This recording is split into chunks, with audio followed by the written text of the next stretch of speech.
The hidden dangers waiting for Jon Snow beyond the wall. When Game of Thrones ended, Jon Snow rode beyond the wall, exiled once again to the land of endless snow, freezing winds, and ancient mysteries. His story seemed complete, a quiet farewell for the man who'd given everything. But as the camera lingered on him disappearing into that blinding white wilderness, fans couldn't help but wonder, what truly awaited Jon Snow out there? What dangers still lurk beyond the wall? Because make no mistake, that ending wasn't peace. It was a beginning. The spin-off series Snow is set to explore exactly that, Jon's life after exile. But beyond the silence and snowdrifts lies a land filled with hidden horrors, monsters, ancient gods, and forces older than the Night King himself.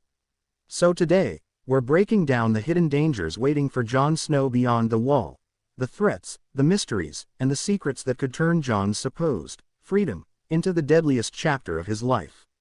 When Jon Snow left the wall, he wasn't just leaving civilization, he was crossing into myth.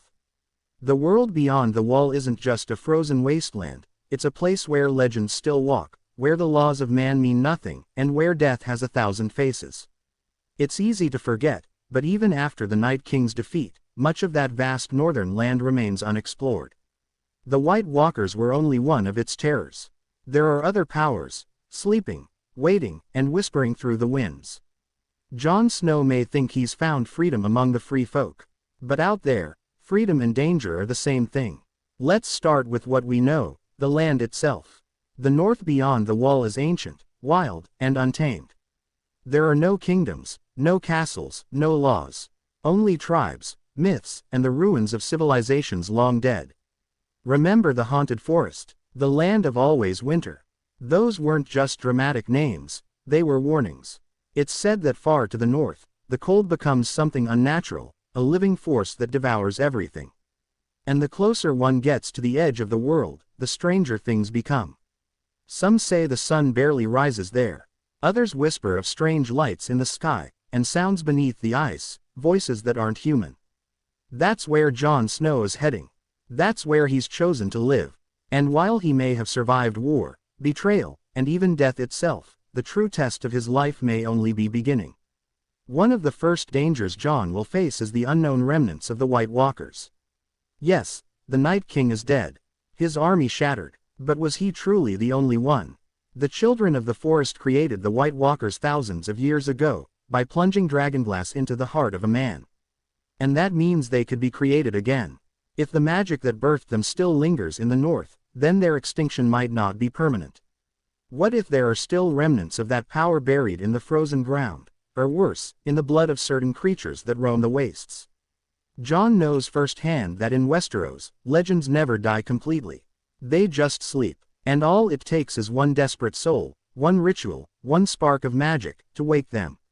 Imagine Jon stumbling upon a tribe of free folk who've been experimenting with old magics, trying to bring back the walkers, believing they were gods, not monsters. That's not far-fetched. We've already seen cults form around dark powers before. The Lord of Light had his followers. The drowned god had his zealots. Why not the walkers? If that happens, Jon could face an even more terrifying enemy, humans who want to become White Walkers. Then there's the wild north itself, and its creatures. We already know direwolves and giants exist. But they're not the only legends whispered about in the taverns of the free folk. For generations, there have been stories of the ice spiders, enormous, venomous beasts said to serve the others during the long night. Old Nan once told Bran Stark about them, great spiders as big as hounds. Most people dismissed them as fairy tales. But if those creatures are real, if they survived the collapse of the Night King's army, they could still roam the frozen plains.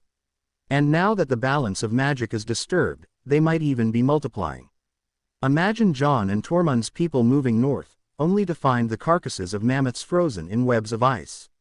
Or entire villages gone without a trace, their fires snuffed out overnight. The threat wouldn't be an army this time. It would be nature itself, cold, hungry, and crawling. But the greatest danger beyond the wall might not come from monsters. It might come from men. After the fall of the Night King, not all the free folk returned to a peaceful life. Some tribes had been changed by war. Some lost everything. Some turned savage, raiding, killing, and worshipping strange gods in the darkness. Jon may be their hero, but he's also a symbol, and symbols can divide. There will be those who revere him as a savior, and those who curse his name as the man who killed their queen, Daenerys Targaryen. Remember, Jon's secret, that he is Aegon Targaryen, rightful heir to the Iron Throne, could spread. And to the wrong ears, that could make him a target. What if a new faction forms beyond the Wall, a group that rejects the rule of any man south of the Wall, even Jon Snow? A group that believes the world should burn, that the White Walkers were right to cleanse it. Conflict among the free folk could tear their fragile peace apart, and Jon, caught in the middle, could once again find himself forced to choose between love and duty, mercy and survival. Now, let's talk about something even older, something more mysterious. The children of the forest. They've all but vanished, but we never truly saw what became of them after Bran's transformation into the three-eyed raven. If any of them still exist, they'd likely live far beyond the Wall, in the deep north, where men seldom tread. Jon's return to that land could bring him face to face with the last remnants of their kind, and the ancient magic they guard. That could be both a blessing and a curse. The children are not evil, but their magic is dangerous and unpredictable. They might see Jon as a tool, or as a threat to the natural order. They could show him visions of the past, reveal secrets about his lineage, or warn him of something far worse than the White Walkers. Because if the Night King was just a creation, who's to say there isn't another power even the children feared? Something older, something waiting. This leads us to one of the most chilling theories about what lies beyond the Wall, the Heart of Winter. In ancient texts, the Heart of Winter is described as a region so cold that even the White Walkers feared to enter it. It's said to be where death itself was born, the source of the magic that created the others. If Jon travels far enough, he might find it. And what if something still lives there? A presence, not human, not even entirely physical, that feeds on cold, fear, and death. A being that was never destroyed, only weakened when the Night King fell. Imagine Jon discovering that the Night King wasn't a single being, but an avatar, one of many vessels for a greater force. That force could still be out there, waiting for a new host. And what better vessel than Jon Snow, the man who has already died and returned, whose blood carries both Stark and Targaryen magic? It's a terrifying thought, that Jon might become the next Night King. Not by choice, but by destiny. But not all dangers beyond the Wall are magical or monstrous. Some are deeply human: isolation, madness. Jon has spent his entire life fighting for others, for honor, love, the realm.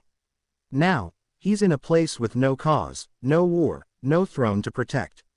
That kind of emptiness can break even the strongest soul. He's haunted by Daenerys' death, by the betrayal of his brothers, by the loss of his home. Out there, surrounded by endless snow, those ghosts will whisper louder than ever.